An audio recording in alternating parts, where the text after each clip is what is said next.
known to man, because it. I think they're very worried about not hearing you. Quiet talker. I've heard you're really quiet and you're not really like huge into the whole publicity scene. So they thought they would catch everything by giving me the largest. You can chase me with it as well if I try and avoid I can beat you. I have a lot of aggression today. Okay. I heard you have a head cold today, though. I'm not feeling great. I think it's stress. I think, yeah. Stress? Well, our film comes out tomorrow, so. What do you think is going to be the difference about releasing it in the U.S. versus releasing it in the UK? Well, we haven't done anywhere yet. The US is first. Well, this is a screening. Yeah, I know, it's like close. It's like, pre-ejaculatory release. I don't know. Well, that's all right, because I got pre-movie tension, so perfect. Good, you should. Okay, so my question for you, I actually have a lot. Yeah. What was the biggest challenge in making Moon, since that's what we're talking about today? Well, making a science fiction film for $5 million.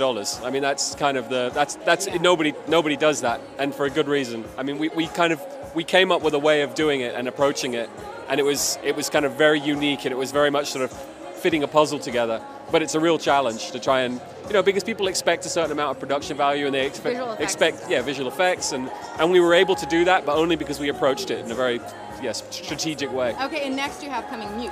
Hope so. Can you tell I hope us anything? Anything at all? Just that it's kind of a future city thriller. It takes place in a future Berlin, and it's very different than Moon. It's got more than one actor. Yay! hey, now Kevin Spacey was in there. That's true. Sorta. No, that's absolutely true. I can't take that away from him. Unforgettable. Absolutely. Gertie? Hello?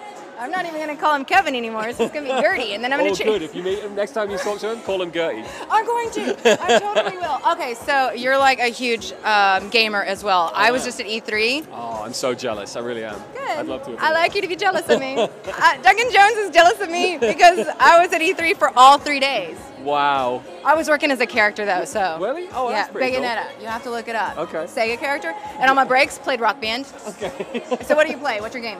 Call of Duty, quite a lot. I've done that. Yeah? Yes. There's a new one coming out too, Modern Warfare 2, that looks amazing.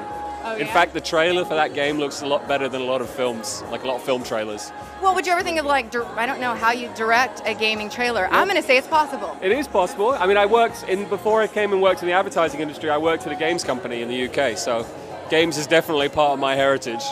And I'd love to get back to it. I'd love to do a little bit of it. Okay, so also in the sci-fi thing, I actually even know what a Mobius continuum is because I used to read a lot of Brian Lumley because I'm a geek and a half. And so I want to say, okay, who is... I know, it's so bad. I mean, the fact that I would know that and the vampiri.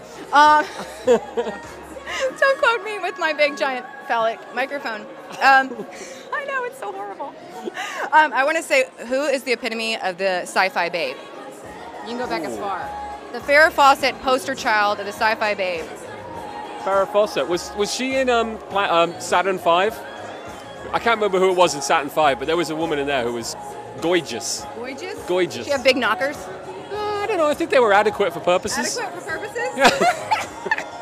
I asked you that while pointing a huge phallic microphone. I was really surprised. This is just completely making me cry. Okay, so who is if you could be a sci-fi heroine, not drug dealer heroine, but really amazing sci-fi guy who gets all the babes, who would it be?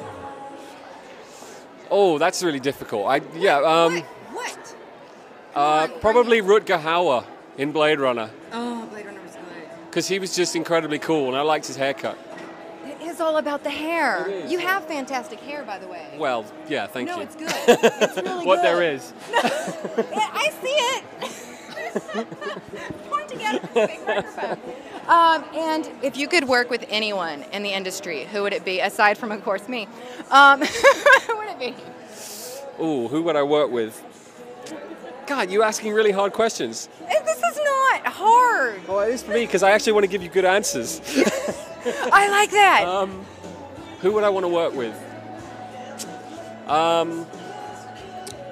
Pretty much who would you want to sit down and have coffee with? Therefore, you put them in a film. And you're like, hey, now we get to have coffee because you're forced to. I think it would be kind of cool to work with George Clooney one day. I think I find him incredibly charismatic, and I always everything I've seen him in, I find him really good in. So You know, they say he is the last true film star. Yeah? Like the real epitome of the je ne sais quoi or whatever, of the film star.